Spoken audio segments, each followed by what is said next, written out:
Good morning, everyone. About 9:45 on a Thursday morning. Jumping on. Just got back from our trip down to Charlotte and Martinsville a couple days ago. Been doing some catch up and trying to get things squared away. So jumping on now to go ahead and review the Martinsville weekend. Look ahead to Rockingham coming up this weekend. That action gets going tomorrow, so I'll do the preview of those races today because it starts tomorrow at about 11 o'clock. Things get cranked up over there in Rockingham. Really cool track. We're in a kind of a stretch of nickname tracks here for NASCAR. Most of them have a nickname, but previous week we went to the Egg, Darlington, South Carolina, and then we went to the Paperclip, as you noticed by my hat, in Martinsville. Now we're off to the Rock. After that, then we go down to what I consider to be one of the best tracks on the circuit, which is Bristol Motor Speedway down in Bristol, Tennessee.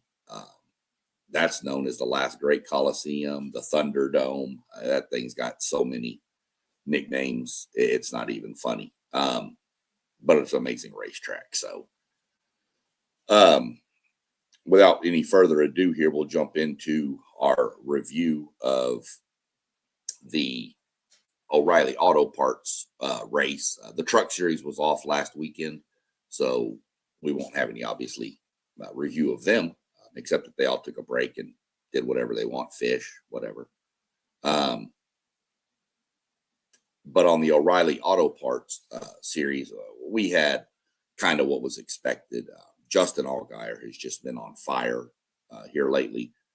They've raced, I think, 6 races, and he's won 3 of them, much like Tyler Reddick on the Cup Series. Austin Hills won 1, Sheldon Creed's won 1, and Kyle Larson won 1 when he dropped down from the Cup Series to race. But other than that, it's been Allgaier, and it's been just dominating. He led, the first 65 laps, had the pole, led the first 65 laps, wound up, shuffling around, of course, like you will through pit stops and strategies and things like that. But then wound up leading again for the last 26 and led some other laps in between there too. But just more of a dominating experience. Lee Pull. I want to say his name is Pulliam or Pullum. Sorry for the pronunciation of your last name. I'm sure I messed it up, but he was making his first start. Done a lot of races at Martinsville in other series, but was making his first O'Reilly start here and literally drove up to the front and led laps. Really impressive. Came down to the end of the race. He was starting on the front row and missed a shift. And that's going to happen. I mean, Cup Series drivers miss shifts. Everybody, it happens. You're on older tires. You're trying not to spin your tires. He missed a shift, and it caused a 19-car pileup that took out a bunch of contenders. But give the man credit. First thing, when asked in the post-race interview, his first comment was, I need to apologize to everybody who we tore up. He said, it's on me. It was a lack of experience. I was trying not to spin the tires. I missed the shift, and it wound up costing a bunch of people. So, it happens. It's not like it was anything intentional. Still, he came home in 5th. So, still a good day for your first attempt. But Justin Allgaier was the class of the field in this race, and it was pretty much as expected with that.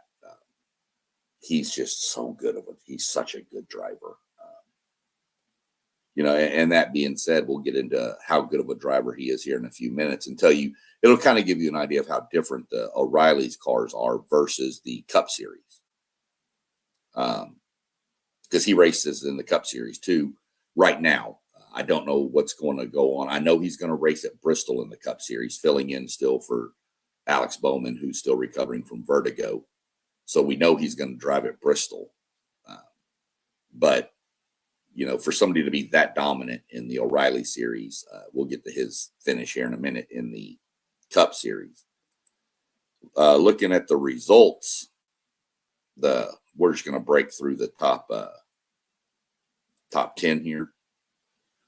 And of course, Justin Allgaier came home first, led 114 laps. Also had the fastest lap of the race, which gets you a bonus point towards your point standings. Corey Day was second, Sammy Smith third, Sheldon Creed, Lee Pulliam finished fifth. He led 40 laps. Like I said, that's pretty impressive. Austin Hill sixth, Dean Thompson seventh, Ross Chastain, a drop from the Cup Series, racing in it, finished eighth, which was really impressive considering he started 38th, started last on the field, and drove his way up to eighth. Ryan Sieg was ninth, and Brent Cruz was finished in the 10th position. So that was your top 10. Some other notable names that people will know from this series: Jesse Love wound up 12th. Brandon Jones 18th. Let's see, anybody else? Sam Mayer 23rd.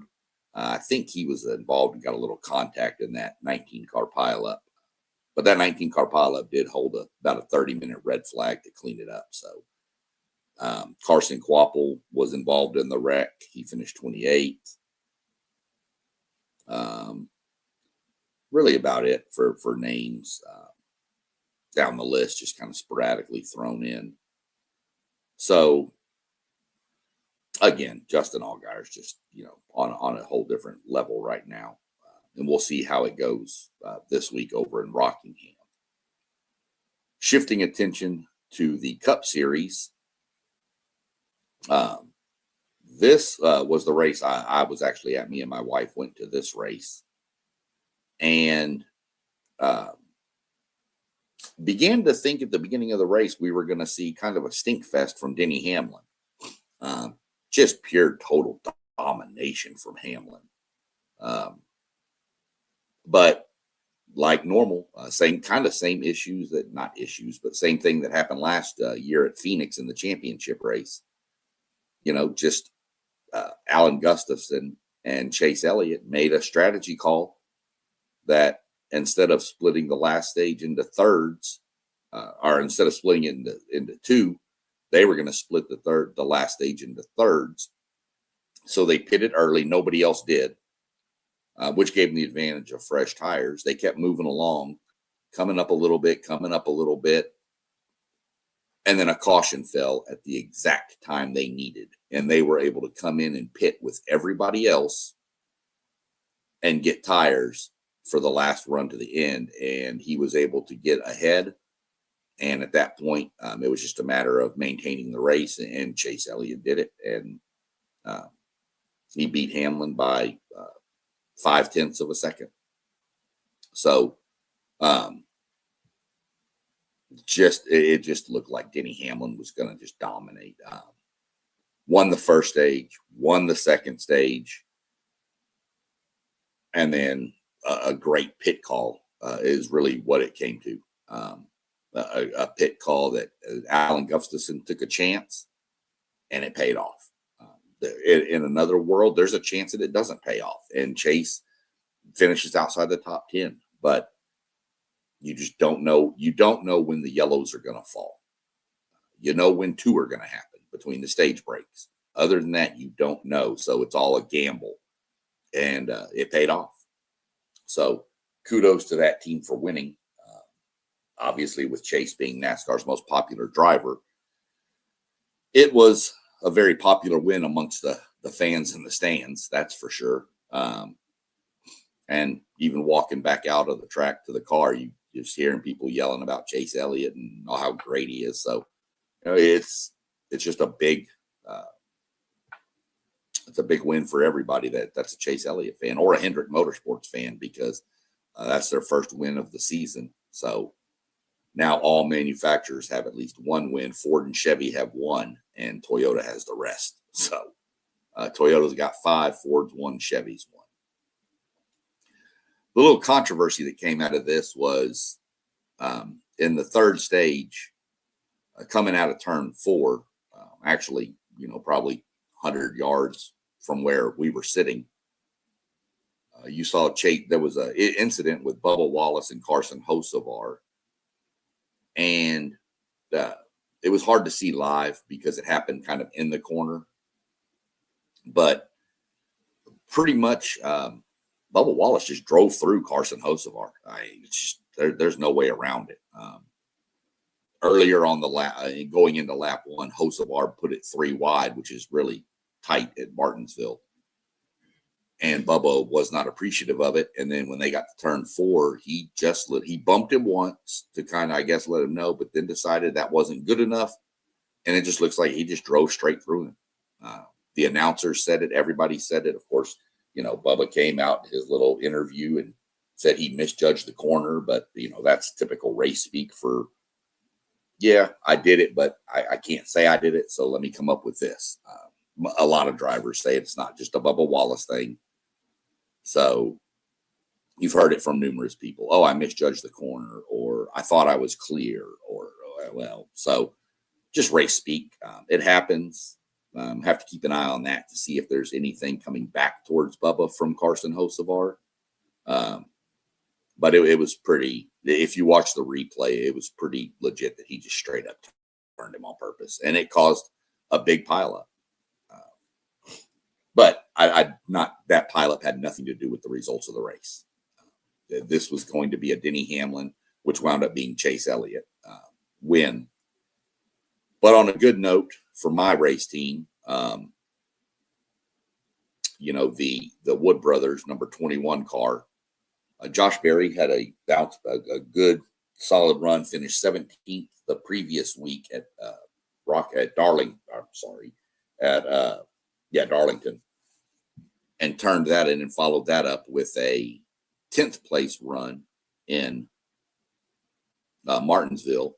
Also got stage points in both stages, finished 3rd in stage 1 and 10th in stage 2. So much needed points. He was the biggest mover of the point standings, and we'll get into that here in just a few minutes. We'll go. That was our Cup Series review. Let's go look at the point standings, and we'll start in the O'Reilly Series. We'll start with the Craftsman truck, even though they didn't race, because they are racing this weekend. So we'll look at their point standings first. You've got Chandler Smith, followed by Caden Honeycutt, Lane Riggs, Gio Ruggiero, Ty Majeski, Kristen Eckes, Ben Rhodes, Corey Hine, Andres Perez, and Justin Haley are your top 10.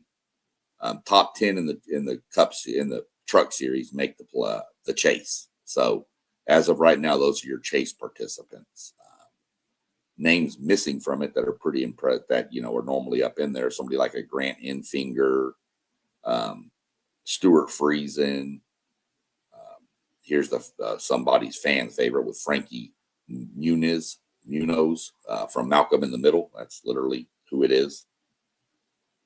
Other than that, most of the names down here are not ones you would project to make the playoffs. And I wouldn't expect Frankie to make the playoffs either, to be honest. But like Brendan Queen is right outside of it. Tyler Ankrum, who was good in the playoffs last year. Now it's the chase, but the playoffs last year. These are people that are right outside. So, there's still a good distance to go.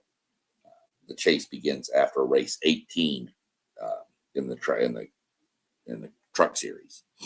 They take a few more weeks off than your Cup and O'Reilly Series. So that's where we sit with the Truck Series. One bit of news coming out of the Truck Series before we move on. Daniel Dye was suspended a couple of weeks ago indefinitely for some comments made while they were in Phoenix about an IndyCar driver. And I'm not going to go into all the specifics. If you want to look it up, you can look it up. I'm just not going to get into why. But he did what NASCAR wanted him to do. They reinstated him for immediately. And the only problem with that is Colleague Racing, who he races for, and Dodge, the manufacturer, decided that they needed to part ways with him. So he's a veteran of the series. He's only 22, 23 years old. So he made a mistake. It happens, but now it's a matter of he's got to try to figure out a ride. Corey LaJoie is going to take over that truck permanently for the rest of the season. And then they'll reassess after the season. But that's their goal right now, is Corey LaJoie to run that truck. So we're going to see how this all plays out, see if Daniel Dye gets a ride somewhere or what he's going to have to do. But just something to keep an eye on out of the truck series there. So we'll keep an eye on that. And it's going to be the number 10 truck that Corey LaJoie is going to be driving.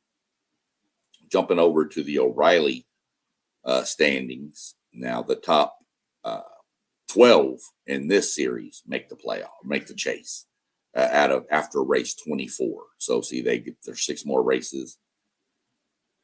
And of course, leading the points, no surprise, Justin Allgaier. Not even, really close right now. He's got a 92-point lead over second place. Sheldon Creed sits in third. Austin Hill 4th. Carson Quapple 5th. Sammy Smith 6th. Corey Day 7th. Followed by Brandon Jones, Parker Retzloff, Roger Caruth is your 10th place. Sam Mayer and Taylor Gray would round out your right now your points, your chase participants. Trying to see if we've got any other names that are kind of big down at the bottom that need to make a run pretty quick. Your Nick Sanchez, Harrison Burton, but really, it's just kind of a matter of who's going to be able to sneak into that 12th position. Taylor Gray has it right now, and he's got a 20-point lead over 13th. So 20-point lead is nothing with that many races to go. That's 1 or 2 races. So we'll just have to keep an eye on it as it plays out through the season there. Looking at our Cup Series standings, not much has changed at the top. Tyler Reddick, obviously, with 4 wins, is still dominating. Ryan Blaney had a good run last week, moved up to second in the points. He was in 4th, moved up 2 points. He is 82 points behind Tyler Reddick. So he's catching Tyler Reddick. It was a bigger gap than that. It's now a matter of, Tyler's going to have some serious mishaps for people to pass him. And it could happen. You've still got a ways to go. You've got 19 more races in the regular season, and the top 16 make the chase. So we went Reddick, Blaney. This is the weirdest one to me. Denny Hamlin moved up 20 positions to 3rd place. That's how dominant he was, because he got 20 points for the 2 stage wins and a 2nd place finish. He wound up, he's still 94 points behind Tyler Reddick, though. The weirdest one to me is Chase Elliott won the race and went backwards in the point standings. It was, Denny Hamlin jumping that many people. But yeah, he went from 3rd to 4th, even though he won the race. It's just weird how that worked out. But points, the way they pay out points. I mean, Hamlin got the 2 stage wins for 20. He got the fastest lap, which was, an extra point. So there's 21 plus a 2nd place finish. So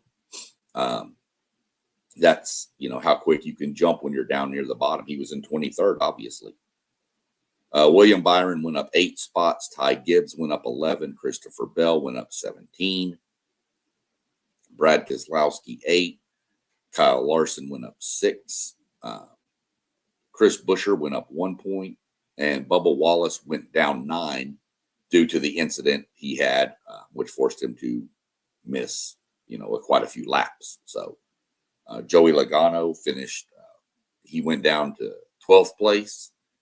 Ryan Preece went up to 3rd place. Shane Van Gisbergen still hanging on. Had a couple of good runs at the beginning of the year, and he's holding on to them. Had a decent run at Martinsville. Shane needs to just kind of hold on till we get back to the road courses, and that's where his dominance will show. I fully expect Shane Van Gisbergen to make the chase based on the amount of road courses coming up. I just fully expect it. If he can hang where he is, if he has a bunch of like last place or 34th or whatever finishes coming up in the ovals, then potentially he could be in trouble. But I think he's going to be okay because I expect him to win 1 or 2 races on the road courses for sure. Carson Hocevar dropped 5. He can thank Bubba Wallace for that with the incident. Daniel Suarez dropped, and that's your 16th place car. Drivers just outside of the chase that are pretty well-known drivers. Austin Cindric is 18th. Ross Chastain is 19th. Chase Briscoe, who was in the final or championship 4 last year, is 21st. He's out. Kyle Busch, he's out. He's on a long losing streak right now. Not losing, but not winning streak, I guess. My driver, Josh Berry, is sitting 25th right now. So he's had a pretty good last couple of weeks to help boost him up a little bit. Let's see any other big names down here. Obviously, Alex Bowman would be a big name, but with his vertigo issues and not driving, it's just not, working out. He's, I don't know, he just not racing, so he's not getting points. Even though Justin Allgaier is driving the car, he doesn't he doesn't get points because he's not in that series full time. So, going back to Justin Allgaier, how I mentioned he's dominating the O'Reilly series. If you go back and look for where he finished, he started 21st in the race at Martinsville, filling in for Bowman, and finished 22nd. So even as good as he is in the O'Reilly's car, it is such a different car that, he can't just jump in and run right up front with all these guys because it's just different. So that's where we sit with Allgaier. We'll shift attention. It was a good weekend. Lots of excitement. You had some craziness going on with the 2 wrecks late in the races. But we will shift focus and jump over. This week is going to be the first off week for the Cup Series. They have 2 off weeks this year.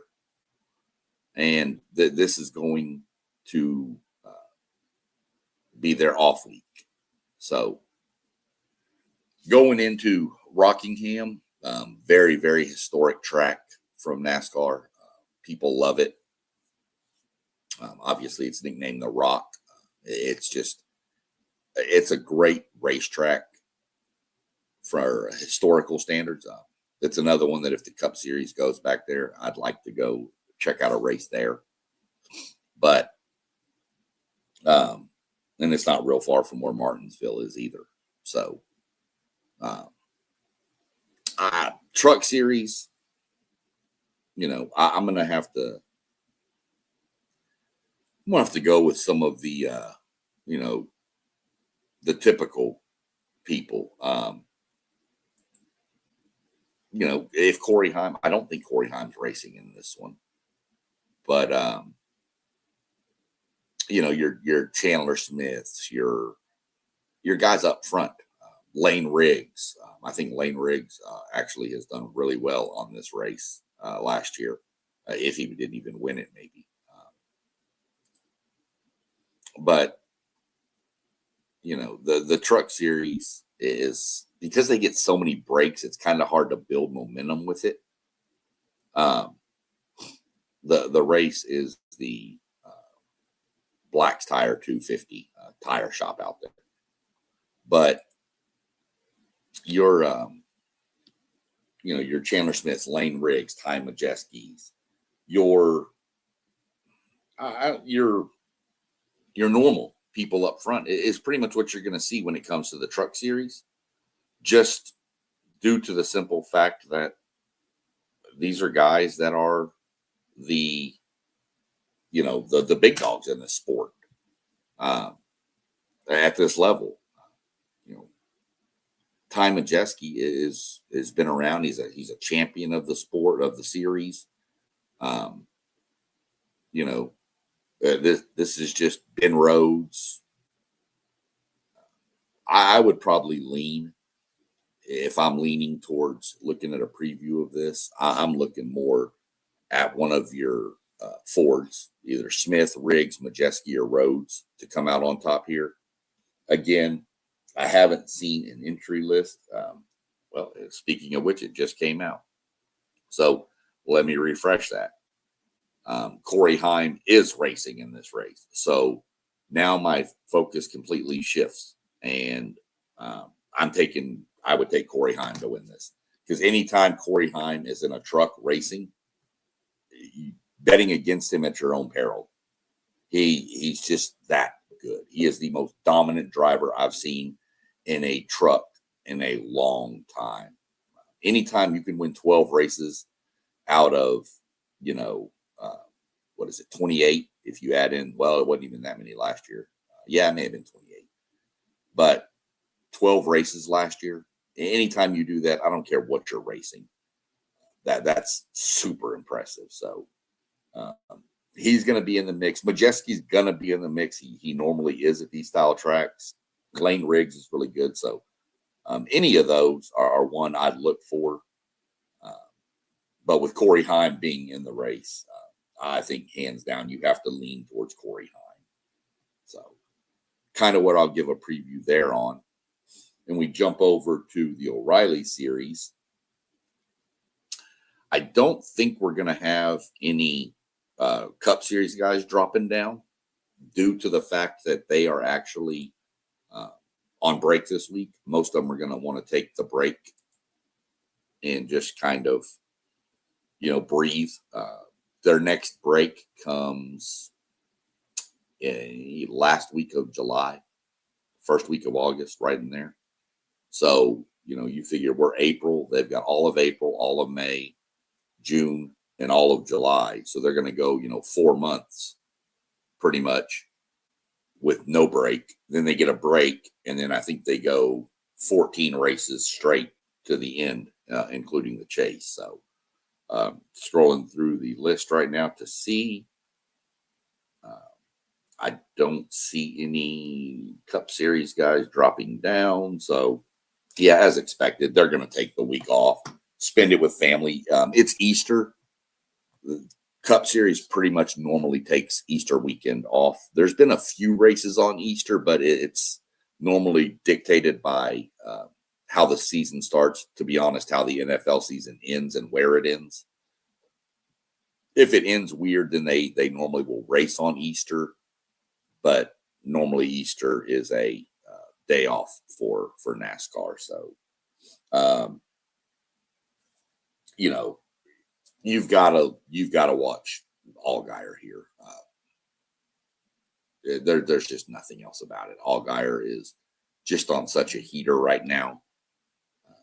But don't sleep on Sheldon Creed. Don't sleep on Carson Kvapil. He had a good car last week at Martinsville, but got tied up in that wreck at the end. So it's a matter of who can survive. But, if you're normally up front, you have a better chance of surviving than being stuck in the pack. So, somebody like an Allgaier, Sheldon Creed, Kvapil, William Swalich, Austin Hill, Jesse Love.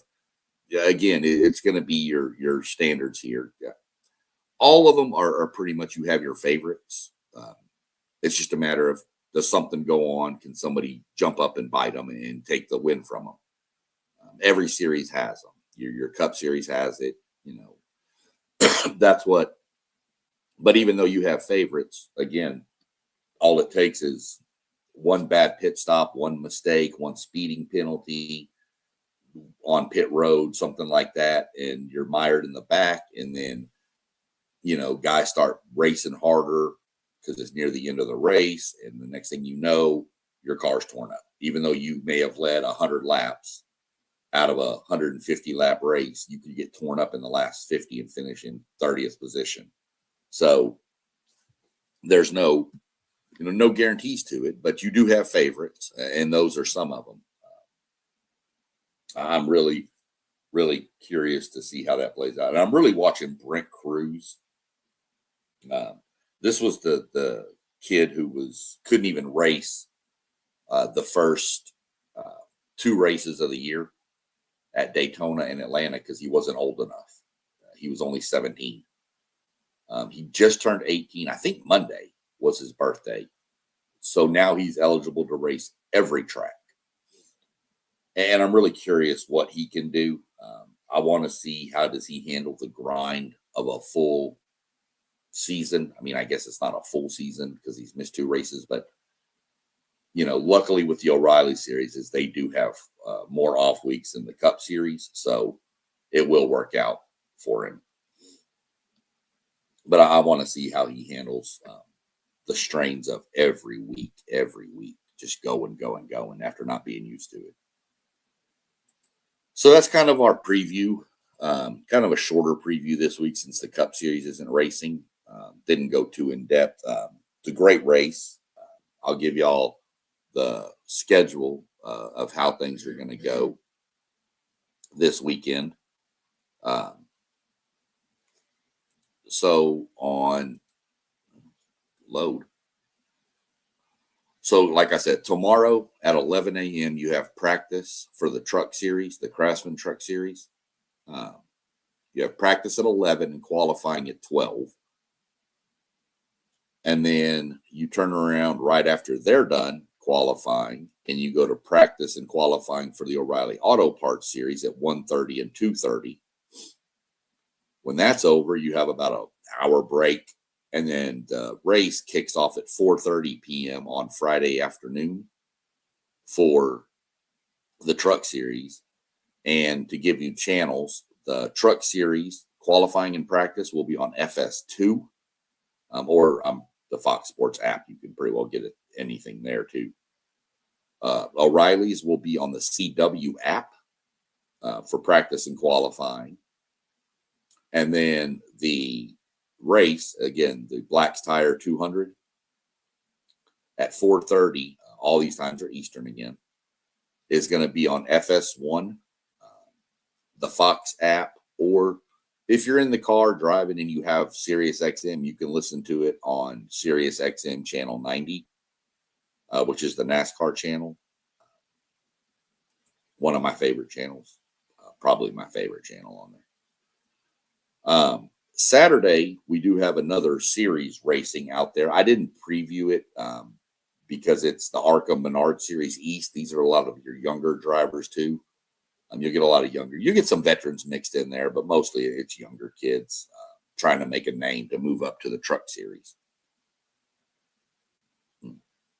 Sorry, I had to get a drink there. But on Saturday, they're going to have practice at 9 a.m. and qualify at 10. And then their race is going to be at 11:30 a.m. Again, you can listen to it on Sirius XM channel 90, or you can, if you have a smart TV like a Roku or whatever, and you go on and there's an app on there called Tubi. It's a free app. There is a NASCAR channel that is going to be broadcasting it. That channel is pretty cool. It shows a lot of old races. Normally from the track we're racing at that week, they'll show a bunch of classic races from that track leading up to it. And then it's on there. I want to say it's probably on YouTube. The NASCAR channel's on numerous different platforms, and it's free pretty much on all of those services. So just some other way to watch it if you want to watch it, the ARCA Menard series. And then at 2:30 after that race, those are very short races, by the way. At 2:30 Eastern on Saturday, you have the give a shout out to the sponsor, the North Carolina Education Lottery 250 presented by Black's Tires. That's a mouthful. That race is at 2:30. You again, Sirius XM channel 90, and it will be broadcast on CW. I have heard that CW, some markets carry the race, some markets don't. So, but if you have the CW app, it's pretty much going to be on there. if you want to keep up with the O'Reilly Auto Parts series. So you have numerous options to check in and watch it. And then we will bounce to, if you watch the preview going to Martinsville, I mentioned the world famous Martinsville hot dog. Now, I couldn't get to the actual dog stand on the infield. You'd need a pit pass. If you're going to go to Martinsville and you want to go to the dog stand on pit road down there, you need to get pit passes, not just a pre-race pass. The pre-race pass did not allow me to get down there to the dog stand, but they do sell them in the concession area. However, from what I was informed from the lovely receptionist lady, worker, I don't know her title, at the Wood Brothers Racing Museum, the ones at the dog stand are way better than the ones you get in the concession area. So my next adventure to Martinsville, I will be getting pit passes to go down and get that to see what the difference is. But for right now, I can only review what I had. I thought it was great. There's pictures going to be posted on my channels, YouTube, Patreon, TikTok, all under the same name, SEC Sean. But I'm going to have pictures and updates coming throughout the rest of this week and into next week. I've got tons of videos and pictures I need to post. So they'll be coming soon. There's already been some shorts posted on YouTube. But the hot dogs, you can get them however you want, custom, for $2 a hot dog. And they're not like your Oscar Mayer hot dogs. They have the red outer casing, the reddish casing. But you can get them for $2. You can get them all the way in bundles of, I got a bundle of 4, and I know that sounds crazy, but they're not huge hot dogs, y'all. They're they're not like bun length or foot longs or anything like that. They're just hot dogs. So I got a bundle of 4 with all the way, which came with mustard, onions, chili, and slaw. And when I say slaw, people kind of raise their slaw. Well, it's not a lot. It's just a couple little sprinkles. Didn't even really taste much of it. I thought they were good. Like I said, I got the bundle of 4. To be honest with you, food at a NASCAR track is very reasonably priced. If they don't try to gouge you. I got the 4 hot dogs, plus I bought a plain one for my wife, but she didn't want to try it because she's not a fan of the red colored hot dogs. And so I got the bundle of 4, the extra one plain, 2 20-ounce soft drinks, and a bag of popcorn. They called it the heap of popcorn. All of that for $25. That's normally one meal at any other sporting event. That's for one person's like chicken tender basket or something at a football game. And then my wife decided, since she didn't want the hot dog, she wanted they had a foot-long corn dog. And she said it was so good. They had sweet tea, lemonade, for those that don't want to indulge in adult beverages. I'll tell you this, the sweet tea was really, really phenomenal. You wouldn't think it would be at a racetrack, but no, it was good. And then she had a pretzel. When you get a pretzel at Martinsville, be careful if you don't like salt, because I think she got a little pretzel with her salt. That thing was loaded with salt. She liked it. She said it was really good, though. But she's speaking in the background and told me, yeah, well, I knocked off half the salt. So, which makes sense. They put a lot of salt because they want you to buy more drinks. But even the drinks, her big, and it was a big glass of sweet tea. That was only $8. That's normally, $12 at any other place. And then you have your, obviously you have your vendors with the beers and stuff, but you go, I go to other sporting events, and they had all your main brands, Bud Light, Miller Lite, Coors Light, whatever, Busch Light. Busch Light is the staple at NASCAR races. The 16-ounce cans were all $8. So they weren't, it's not overly priced. It's a super inexpensive place if you were going to eat there.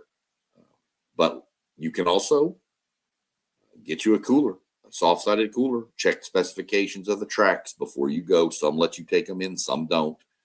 Martinsville does. And if you take your cooler in, you can pack your own food, drinks, whatever kind of drinks you want in there. We've been in Bristol, Tennessee, and had guys pulling out little buzzball shots.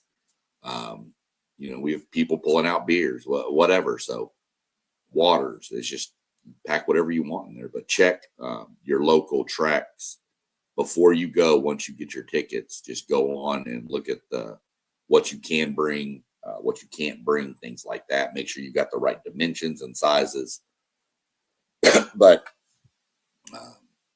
other than that, we'll be going, probably going to jump on again tomorrow at some point and kind of go through the fan rewards and the fan experience that we had at Martinsville. Give a little quick synopsis of the ride along that my wife had purchased for me down in Charlotte. Give you some really good info on that, so that you can make a great decision for yourself or whoever you're going to gift it for. So stay tuned for that. That'll probably go on sometime tomorrow in the morning around this same time. But if you notice down at the bottom, it's been scrolling through this whole show. There is a bunch of us here on the WTP Sports Dudes. And we've got, Robert at WTP for Life. We've got Mossberg at Level Up Sports 10. We've got Parlay Poe. We've got Post Game with the Post Game 86 podcast. Parlay Poe does the Blitzburg podcast.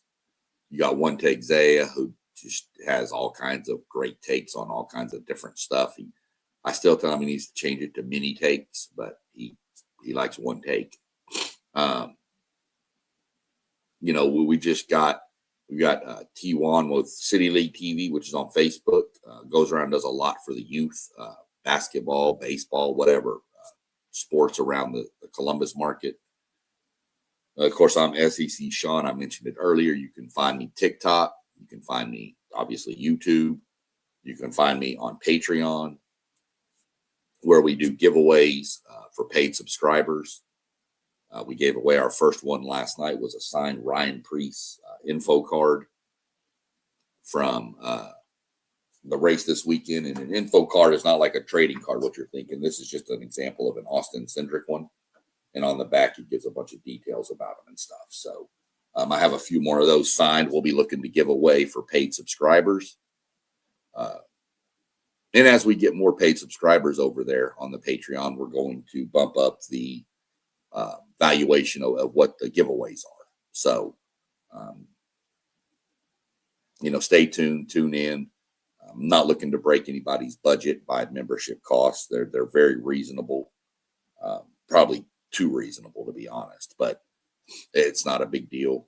I just want people to enjoy it and start following the sport that may not be following it and realize what they can get. But we'll be going tomorrow, and I'll lay out some of the fan experience, show off some of the free stuff we got, show off some of the, go through the fan rewards to let y'all see where we're standing, only 7 weeks into the season for the Cup side, and just kind of look at what's going on with what you can do. Maybe even give a little breakdown of a few of the race shops we visited. Definitely going to have to do a breakdown for Lancaster's Barbecue. Shout out to Lancaster's Barbecue. If you're in the Charlotte area, Mooresville is where it sits. It's Lancaster's Barbecue in Mooresville. Go by there. That is some of the most phenomenal food. And if you're a race fan, it is all NASCAR decor. The bathrooms are fuel cans that you have to step on a gas pedal to get the water to come out. You wash your hands. The sink is a Goodyear tire. Go there if you are in the Mooresville area, looking for a good place to eat. You won't be disappointed. Very reasonably priced there as well. So other than that, go follow, like, subscribe to everybody. My channels, everything. We also, before we jump off, forgot to mention, we do have a website, WTPSportsDudes.com, where you can find stuff. There is a WTP Sports Dudes on Patreon also. And these will all be uploaded there. This and the other ones we do will be uploaded to that channel as well.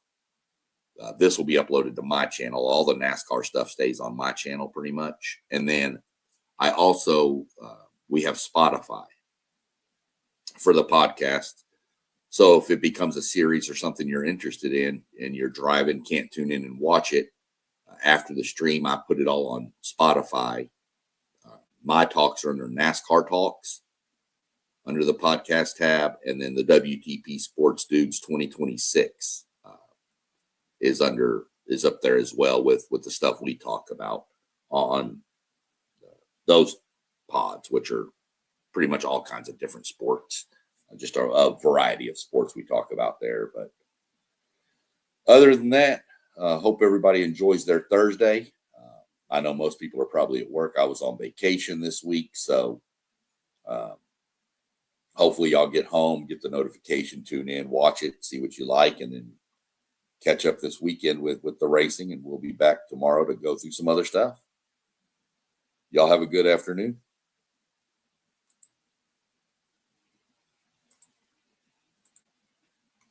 As soon as I get this set.